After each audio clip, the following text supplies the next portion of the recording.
ఆది కాండము మొదటి అధ్యాయంలో మనం మొట్టమొదటి వాక్యం మనం చూస్తే, ఆది కాండం మొదటి అధ్యాయం మొదటి వచనం ఒకసారి చదవండి ఎవరైనా.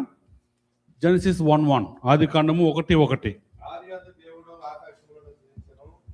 భూమి ఆకాశమును సృజించెను. నెక్స్ట్ వచ్చిన ఓకే. భూమి నిరాకారముగాను శూన్యముగాను ఉండెను, చీకటి అగాధ జలములపైన కమ్మి ఉండెను, దేవుని ఆత్మ జలములపైన అల్లాడుచుండెను. Next line. దేవుడు వెలుగు కమ్మని పలకగా వెలుగు కలిగెను, వెలుగు మంచిదైనట్లు దేవుడు చూసెను, దేవుడు వెలుగును చీకటిని వేరుపరిచెను. చాలు. దేవుడు ఆది కాండం 1:1లో ఏమనుంది? ఈ భూమి శూన్యంగా ఉంది. ఎలా ఉంది? భూమి శూన్యంగా ఉంది, ఏం లేదు దీంట్లో. భూమి అంధకారంగా ఉంది, అంటే చీకట్లో ఉంది, వెలుగు లేదు ఈ భూమి మీద, ఒక రూపం లేదు, ఒక షేప్ లేదు. కానీ దేవుడు అక్కడున్న సమస్యని చూడలేదు. ఏం చెప్పాడు? వెలుగు కమ్మని పలకగా వెలుగు కలిగింది అక్కడ, అంతే. దేవుడు ఇప్పుడు ప్రస్తుతంలో నీ జీవితం ఎంటీగా ఉండొచ్చు. అరే నాకేంది హోప్ లేదే, నేను ఏం చేయాలా నేను నెక్స్ట్ ఏం చేయాలా, ఎన్నెన్నో ఛాలెంజెస్ వస్తున్నాయే, నెక్స్ట్ నా జీవితం ఏంటి నువ్వు అనుకుంటుండొచ్చు. దేవుడు నీతో వెలుగు కమ్మని పలుకగా వెలుగు కలిగింది నీకు, అంతే. దేవుడు చెప్తే అంతే. ఇప్పుడు ఈ మధ్య సినిమా డైలాగులు ఇలాంటి వాడుకుంటున్నారు.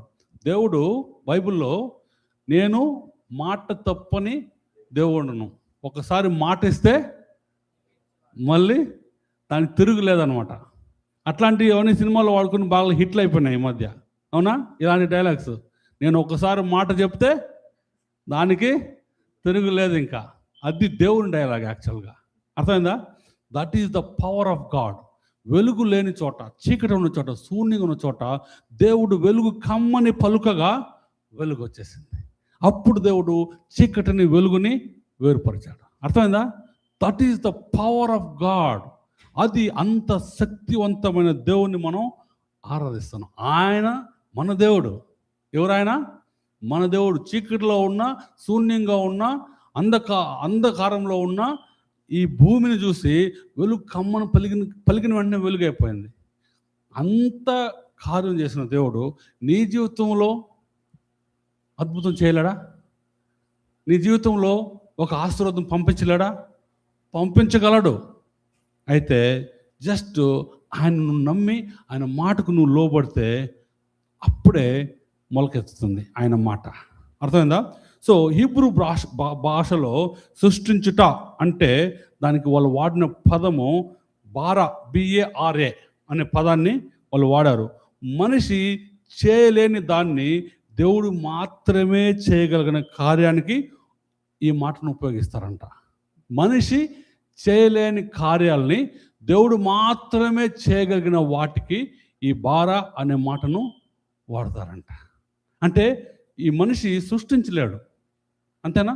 సో దేవుడు మాత్రమే చేయగలిగిన కార్యాలు, మనిషి చేయలేని కార్యాల కొరకు వాడే ఈ మాట ఆది కాండం 1వ అధ్యాయము 1వ వచనంలో రాయబడి ఉంది. అందుకే దేవుడు అసాధ్య పరిస్థితులను ఇష్టపడతాడు. ఒకవేళ నువ్వు పగిలిపోయిన పరిస్థితుల్లో ఉన్నావేమో, ఏడుస్తున్నావేమో, నెక్స్ట్ ఏంటి, నాకు ఫైనాన్షియల్ ఛాలెంజెస్ ఉన్నాయేమో, బాధతో ఉన్నావేమో, సిక్నెస్ ఉందేమో, నీకు ఎన్నో ప్రాబ్లమ్స్ నువ్వు వెళ్తున్నావేమో, అసాధ్యమైన విషయాలు నీ ముందర ఉన్నాయేమో, కానీ దేవుడు నీతో మాట్లాడుతున్నాడు. దేవుడు నీతో మాట్లాడితే, దేవుని మాట నువ్వు వింటే, దేవుని మీద నీ భారం వేస్తే, మత్తయి సువార్తలో యేసుప్రభు ఏమంటాడంటే భారము మోసుకొని సమస్తము భారము మోస్తున్న జనులారా నా యొద్దకు రండి, నేను మీకు విశ్రాంతి కలుగజేస్తాను. నీ భారాన్ని, మనం ఎంతోమంది భారాన్ని మోస్తున్నాం. భారం మనకు మించిన భారం, మనం మోయలేని భారం, హృదయం దుఃఖంతో నిండిపోయింది, బాధతో ఉంది. కానీ మనం ఏం చేయలేని పరిస్థితి. ఏం చేస్తాం? మనకు పిలిస్తే పలికేదానికి ఎవరు లేదు, పిలిస్తే పలకడానికి ఎవరు లేదు. పరిస్థితులు చాలా అసాధ్యంగా కనిపిస్తున్నాయి. కానీ దేవునికి ఒక్కసారి నువ్వు ఛాన్స్ ఇస్తే, ఈరోజు దేవుని సన్నిధికి వచ్చినావు కాబట్టి నీ భారాన్ని దేవుని మీద, యేసు ప్రభు మీద మోపితే దేవుడు నీకు విశ్రాంతి ఇచ్చి ఆయన చేసే కార్యాలు నీ జీవితంలో చేస్తాడు. ఒక ఎగ్జాంపుల్ చెప్తాను. సారా వృద్ధాప్యంలో ఉన్నప్పుడు ఏమైంది? మనుష్య రీతిగా ఆమె పిల్లల్ని కనలేని పరిస్థితి. మనుష్య రీతిగా she cannot bear a child any more. కానీ దేవుడు పలికాడు.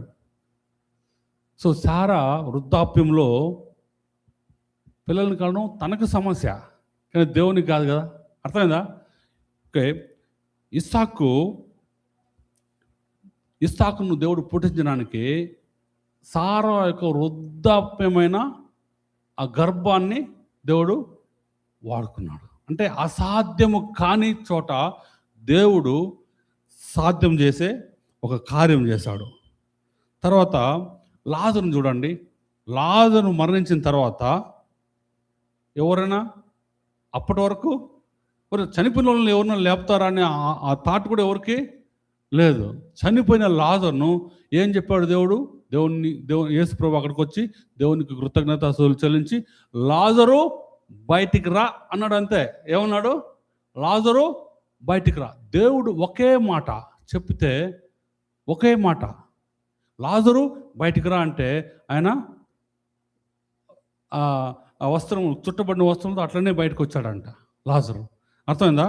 సో అది దేవునికి ఉన్న పునరుద్ధాన మహిమకు ఆరంభం. అది దేవుడు చనిపోయిన వాడిని, నీ జీవితంలో చనిపోయిన వాటిని, ఇంకా నా వల్ల కాదు, ఇది ఇంకా డెడ్ అనుకున్న వాటిని దేవుడు మళ్ళీ పునరుద్ధరింప చేస్తాడు.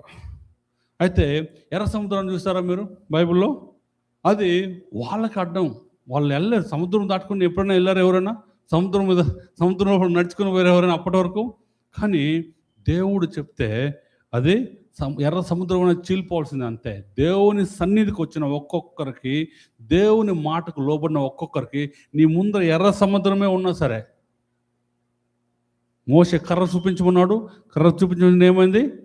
చీలింది. అంతే. ఎర్ర సముద్రం రెండుగా చీలిపోయింది. నీ ముందున్న సమస్యలు, నీ ముందర నువ్వు వెళ్తుండగా, నువ్వు యేసుక్రీస్తు నామములో నువ్వు ముందుకు అడుగు వేస్తుండగా అది చీలిపోవాల్సిందే. నీకు ఎదురుగా రావడానికి ఎందుకు ఛాన్స్ లేదంటే నువ్వు దేవుని నమ్ముకొని వెళ్తున్నావు కాబట్టి. అయితే ఈరోజు ఎవరికైనా దేవుని సన్నిధిలో ఉన్న ఒక్కొక్కరికి నేను చెప్పే మాటలు ఏంటంటే, ఇంతవరకు దేవుడు ప్రాబులీ ఒక ఆలస్యంలాగా తీసుకొని జీవితంలో ఉండొచ్చు. ఇంతవరకు నీ జీవితంలో దేవుడు ఆలస్యం చేస్తుండొచ్చు. ఎందుకంటే నువ్వు దేవుని మాటలు విని దేవుని మాటకు లోబడాలని ఆయన ఆశ. నువ్వు ఎప్పుడైతే దేవుని మాట విని దేవుని మాటకు లోబడతావో అప్పుడే అది మొలకెత్తుంది. ఎందుకు ఇన్ని రోజులు ఆలస్యమైంది అనుకోవచ్చు నువ్వు, కానీ నువ్వు దేవుని మాటకు లోబడి దేవుని నమ్మి నీ భార్యను ఆయన చేతికి వేస్తే అప్పుడు అది మొలకెత్తుంది. అర్థమైందా? సో దేవుడు నీ జీవితంలో నీ గత కాలం కన్నా గొప్పదాని కొరకు, గొప్ప జీవితం కొరకు నిన్ను సిద్ధపరుస్తున్నాడు. ఎవరిని? నిన్ను, నన్ను. ఈరోజు కొంతమంది ఖాళీగా ఉన్నట్టు అనిపిస్తుంది. అయితే ఖాళీ అంటే ఖాళీ జేబులు పూస్తే ఏమి పైసా లేకపోవచ్చు. లేకపోతే కొంతమంది ఖాళీ హృదయం, ఎంప్టీనెస్. అర్థమైంది కదా? ఒక నిస్పృహ, నిరాశ. అయితే ఖాళీ కళలు, డ్రీమ్స్, ఎంప్టీ డ్రీమ్స్. అయితే వినండి, జాగ్రత్తగా వినండి. దేవుడు ఇప్పటికే నిండిన పాత్రలను ఎప్పుడు నింపడు. అర్థమైందా? ఇప్పుడు ఆల్రెడీ నిండిన పాత్రలని, లేకపోతే సగం నిండిన పాత్రలని నింపడు. ఖాళీ పాత్రల్ని నింపడంలో మన దేవుడు సంసిద్ధుడు, ప్రసిద్ధి కలిగిన వాడు. అందుకే ఎలైజా వెళ్ళినప్పుడు ఒక పేద విధురాలి ఖాళీ పాత్రలన్నీ తెమ్మన్నాడు. ఏలియా తెమ్మని చెప్పి, నీ ఇంట్లో ఏముందంటే చిన్న ఖాళీ ఆయిల్ ఉంది ప్రభు, నూనె ఉందంటే నూనెను ఆ ఖాళీ పాత్రలన్నీ తీసుకొచ్చి పోయమంటే ఖాళీ పాత్రలు నింపబడింది. ఆమె యొక్క ఆకలి తీర్చబడింది, ఆమె అప్పులన్నీ తీర్చబడింది. అప్పుల్లో ఉంది ఆమె, పేద విధవరాలు. అప్పులన్నీ తీర్చబడతాయి. నీవు ఈరోజు ఖాళీగా దేవుని దగ్గరికి వచ్చి ఉంటే దేవుడు నీతో ఏం మాడుతున్నావు అంటే, పరలోకపు సమృద్ధిని పొందడానికి నువ్వు అర్హుడివి అని అర్థం చేసుకోవాలి. పరలోకపు సమృద్ధిని పొందడానికి నువ్వు అర్హుడివి. నువ్వు ఒకవేళ దేవుని సన్నిధిలో ఖాళీగా వచ్చుంటే పరలోకపు సమృద్ధిని పొందడానికి నువ్వు అర్హుడు అని గుర్తు చేసుకోవాలి. ఇది రహస్యపు number 1, secret number 1. Secret number 2, నేను బైబిల్లో ఉన్న లోతైన సంగతులు చెప్తున్నాను, జాగ్రత్తగా విందాం మనం. లోతైన సంగతులు సీక్రెట్ నంబర్ 2 ఆర్ ద రహస్యం నంబర్ 2 ఏంటంటే, దేవుడు నీ పరిస్థితులను మార్చే ముందు నీ ఆధ్యాత్మిక వాతావరణాన్ని మారుస్తాడు. మనం అందరూ ఎట్లా ఎక్స్పెక్ట్ చేస్తామంటే, ప్రభు నేను ప్రాబ్లమ్స్ వచ్చాను, నా ప్రాబ్లమ్ సొల్యూషన్స్ ఇచ్చేసే నేను వెళ్ళి నా లోకంలో వెళ్ళి నా పని నేను చేసుకుంటా అనుకుని వస్తాం మనం. కానీ దేవుడు ఏం చేస్తాడంటే, ఫస్ట్ నా కుమారుడా నా మాటకు లోబడు, నేనెవరో నువ్వు ఫస్ట్ అర్థం చేసుకో, నా పవర్ ఏంటో నువ్వు అర్థం చేసుకో, నువ్వు నన్ను వెంబడించి ఒక ఫర్మ్ డెసిషన్ నువ్వు తీసుకున్నావు అనుకో, అరే ఈ రోజు నుంచి యేసు ప్రభు కొరకు నేను జీవిస్తాను, అరే ఇన్ని రోజులు ఎంతో సమయం నేను వృధా చేసుకున్నాను, ఎన్నోసార్లు నేను దేవుని మాటకు లోబడకుండా జీవించాను, ఈరోజు దేవుడు నాతో మాట్లాడుతున్నాడు, దేవుని మాటకు నేను లోబడతాను, ఇది దేవుని మాట, నువ్వు నమ్మి దానికి లోబడితే అప్పుడు దేవుడు కార్యం చేస్తాడు. ఏదో ఉత్తుగా సరే వచ్చినాము దేవుడు చెప్పేశాడు చేశాడు అట్లా చేయడు. దేవుడు ఒక పాత్రని ఎట్లా ప్రిపేర్ చేస్తాడు, ఫస్ట్ ప్రిపేర్ చేసి దాన్ని పరిశుద్ధపరుస్తాడు. దాన్ని పరిశుద్ధపరిచి ఈ పాపాలన్నీ దేవుడు ఒప్పుకోమని అడుగుతాడు మిమ్మల్ని. మీతో పాపం నీలో ఉంటే దేవుడు మీ దగ్గర పని చేయలేడు, అది దేవుని యొక్క నైజం. దేవుడు పాపాలు నీ దగ్గర ఉంటే, పాపం ఉన్న చోట దేవుడు ఉండలేడు, ఆయన అంతే. దేవుడు పాప రహితుడు కాబట్టి పాపం ఉన్న చోట ఆయన ఉండలేడు.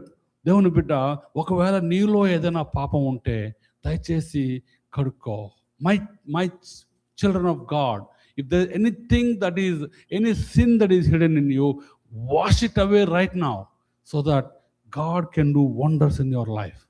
నీ జీవితంలో దేవుడు అద్భుతాలు చేయడానికి ఆశపడుతున్నాడు. నిన్ను నీవు శుద్ధీకరించుకుంటావా? నీలో ఏదైనా పాపం నీకు దేవుడు చూపిస్తుంటే ఈ గడిలో దయచేసి కళ్ళు మూసుకొని ఇప్పుడే ఒప్పుకో, ప్రభా ఈ పాపం నేను చేశాను ప్రభా. Right now you ask for forgiveness for your sins right away so that God can change your circumstances. God can do miracles in your life.